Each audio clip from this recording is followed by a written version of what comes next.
Today we are going to discuss about Laplace transform for some special function. In this lecture we are going to discuss about a Laplace transform of a unit step function, Laplace transform of a periodic function, Laplace transform of a Dirac delta function, and Laplace transform of a error function.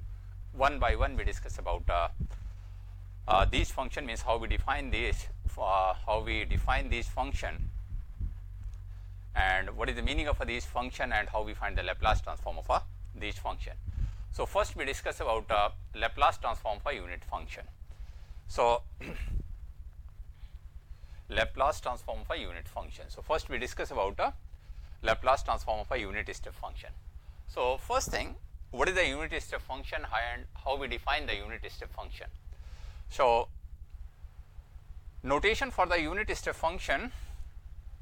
So a function, if we write a formal definition of a unit step function, a function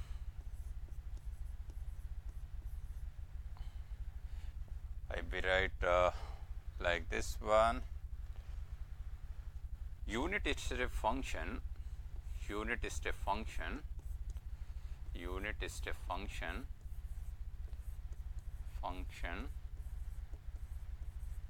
is denoted by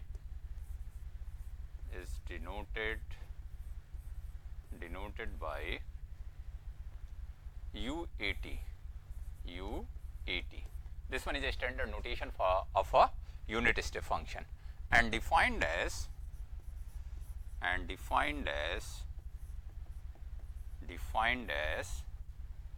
UAT equal 0 if t is less than a, and 1 if t is greater or equal to a. Now question is why this one is called unit step function. So here we change the value of a function one time, and that value of a function is nothing is unit value, means the change in a function is a one time, and that the value of the function is also a 1. That's a reason this step is this function is called unit step function, means the value of the function is changed in a single step. And what is the value of the function? The value of the function is also a 1. That's why its name is a unit step function. If we try to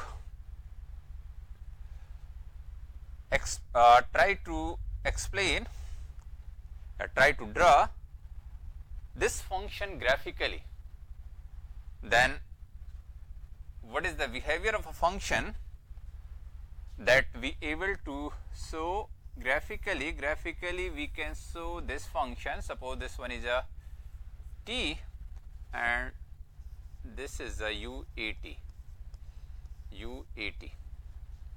UAT means on x axis we plot the time t, and on a y axis we plot the corresponding value of the function. So as here we define, if t is less than a, then the value of the function is a 0, and when we reach at a, the value of the function become 1, then onwards up to infinite the value of the function is 1. So here suppose this one is a value of, this one is a. Suppose here we consider this one is a t equal a. So up to this, what is the value of the function? The value of the function is a 0. Here we are going to discuss about a Laplace transform. So only we define the function from 0 to infinite. So from 0 to a, what is the value of the function? The value of the function is a 0. At a, the value of the function become 1. At a, the value of the function become 1. Then onwards from a up to infinite, the value of the function remains unchanged and the value of the function will be 1. So, this one is a behavior of a unit step function if we examine the behavior of a function graphically. So, now we try to find out the Laplace transform of this unit step function that we define graphically as well as analytically. Now, by definition of a Laplace transform, definition of a Laplace transform,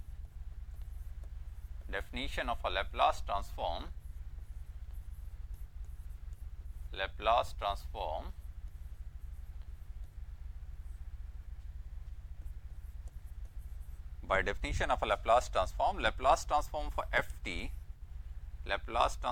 ft, here we assume that ft is a unit step function. So, Laplace transform of a unit step function UAT equal 0 to infinite e to power minus st UAT dt. Since UAT is a piecewise continuous means function is a continuous from a to infinite and less than a. So, we divide the limit 0 to infinite into a two parts. First part is a 0 to a, second part is a to infinite. So, here we write this expression means this integral into a two parts. First part is a 0 to a because the unit step function is a continuous from 0 to a, and here e to power minus st UAT dt plus a to infinite, and further a to infinite unit step function is also continuous. So, e to power minus st UAT dt, and as we define in a unit step function, the value of a unit step function from 0 to a is 0, and a to infinite is what? A to infinite is a 1. So, here in a first integral we put the value of a UAT is a 0, and in a second integral we put the UAT equal 1. So, what is the Laplace transform? Laplace transform of a UAT become what? First integral 0 to a e to power minus st, and the value of a UAT is a 0 dt, plus second one is a to infinite e to power minus st, and the value of a UAT is a 1 dt. So, first integral becomes 0, second integral, the value of a second integral become e to power minus st into 1 dt. So, if we solve this integral, so this become e to power minus st upon minus s a to infinite. So, after simplification, if we put the upper limit minus 1 upon s, suppose minus 1 upon s become outside. So, if we put the upper limit, this becomes 0, and if we put the lower limit, then this become e to power minus as, So, minus minus become plus. So, what is the Laplace transform of a unit step function? Laplace transform of a unit step function UAT equal e to power minus as upon s, So, this one is a Laplace transform of a unit step function. Sometime unit step function is also known as a Heaviside function. So, in case of a Heaviside function, it is not necessary, means you may say unit step function is a particular case of a Heaviside function. So, how we define the Heaviside function? Basically, notation of a Heaviside function is h t minus a. H t minus a equal what? Here if t is less than a, then the value is a 0. Value is a 0. And if t is greater or equal to a, here there is some function. Suppose here there is a zt. There is a zt. There is a zt. So such type of a function is known as a Heaviside function. If the value of a gt become 1, then this one is known as a Heaviside function. So in case of a Heaviside function, what will happen? Here in place of a 1, we put the zt and find the value of integration, then be able to find out a Laplace transform of a Heaviside function also. So as we say that unit step function is a one particular case of a Heaviside function, and in some cases Heaviside function is also known as a unit step function.